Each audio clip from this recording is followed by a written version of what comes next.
Even if you don't think you have a wheat sensitivity, here is why you should consider giving up gluten. My name is Dr. Olivia Joseph. I've been a functional medicine practitioner for 20 years, and let me tell you, wheat has changed a lot in the last 20 years. So I have seen people with autoimmune conditions, digestive issues, skin issues, cognitive issues, hormone issues, you name it. And one thing I will tell you is that a good majority of people, when they give up wheat, they see a difference. It takes a little bit of time to see a difference. It takes about 3 to 4 weeks of being completely gluten-free before you can really see changes. The longer you're gluten-free, the more you are aware of what gluten does to you when you eat it. So for example, if you go 3 months without eating any type of wheat and then you introduce it, you're gonna be a lot more conscious of what it does to you. In some people, it causes a lot of brain fog, fatigue. That's because gluten has something in it that can attack your brain.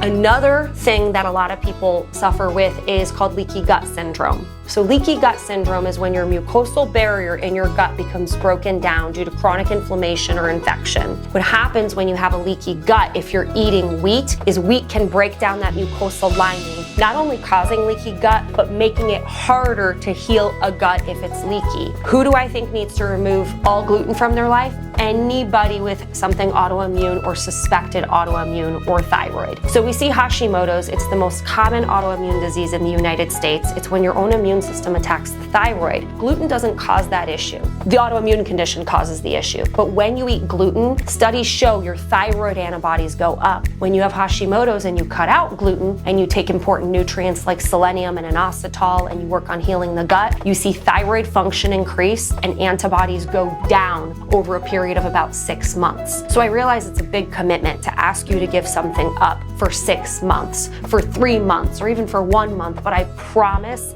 trying this could be very, very, very beneficial to your health. It's worth a try, it's worth doing. It's hard in the beginning, but the longer you do it, the easier it gets. There's a lot of research to support why gluten is so bad. So one thing we know about gluten, it is super high in lectins. And what lectins do is they create inflammation and they destroy your gut. Lectins can also cause inflammation in the brain. So there are phenomenal books about this with all the research and imaging to prove what I'm saying. One great book out there is called Grain Brain. I highly, highly, highly recommend it. And that's written by a neurologist. A second book that I highly recommend is called Wheat Belly. These are not new books, but the research and science has been validated over and over and over and over. And there's some really cool testing out there if you want to see what wheat does to you when you eat it. There's a lab out there called Vibrant, and they have a test called a wheat zoomer. It zooms in on what happens to you when you eat wheat. Does it attack your gut? Does it attack your brain? Do you have cross-reactivity, which is more common in people with autoimmune conditions and leaky gut? So you can actually see this on a test, and you can see if you have leaky gut and whether or not wheat is a big cause of that leaky gut. Because when your gut is leaky,